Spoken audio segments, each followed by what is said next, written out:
बरगदपुर में सब कुछ ऊपर से शांत दिखाई दे रहा था, क्योंकि गोपाल अब सरपंच बन चुका था। प्लांट में नई मशीनें लग चुकी थी और रिया तथा गोपाल का रिश्ता पूरे गांव की स्वीकृति पा चुका था। लेकिन उस शांति के नीचे एक ऐसा सन्नाटा छिपा था जो आने वाले तूफान की आहट दे रहा था। क्योंकि एक रात बिना किसी रजिस्टर में दर्ज हुए एक ट्रक प्लांट के पीछे से अंदर गया और ऐसे केमिकल उतारे गए जिनका नाम कागजों में कहीं नहीं था। उसी समय शहर में बैठे निवेशकों का दबाव अर्जुन पर बढ़ता जा रहा था। फोन पर सख्त आवाजें उसे याद दिला रही थीं कि अगर इस बार मुनाफा नहीं दिखा तो कंपनी खत्म हो जाएगी। और उस तनाव, डर और महत्वाकांक्षा के बीच अर्जुन ने एक ऐसा कागज साइन कर दिया जिसने उसके अपने ही वादों की नींव हिला दी।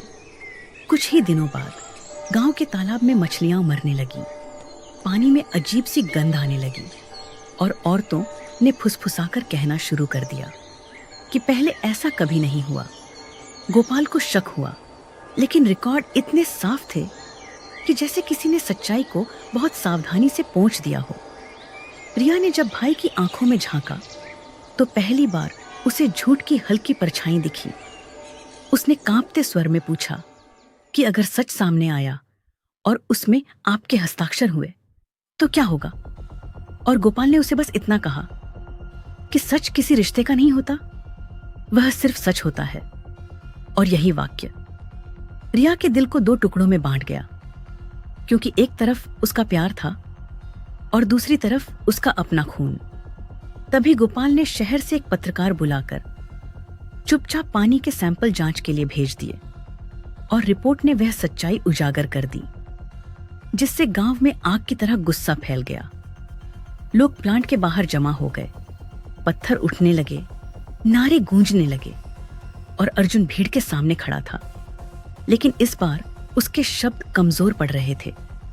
रिया ने उसके केबिन में जाकर वही साइन देख लिया जिसने सब कुछ बदल दिया था।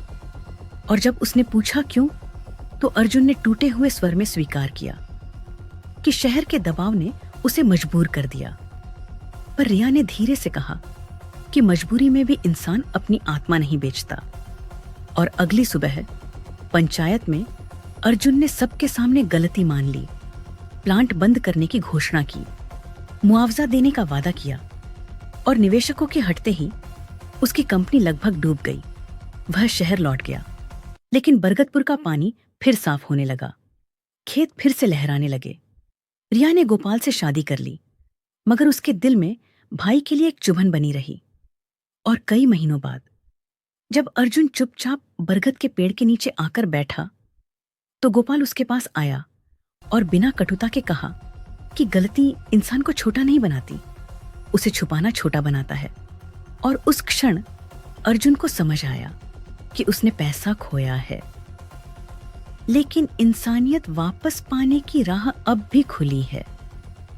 और बरगदपुर ने एक बार फिर साबित किया कि मिट्टी की खुशबू को कोई भी धुआं ज्यादा देर तक दबा नहीं सकता।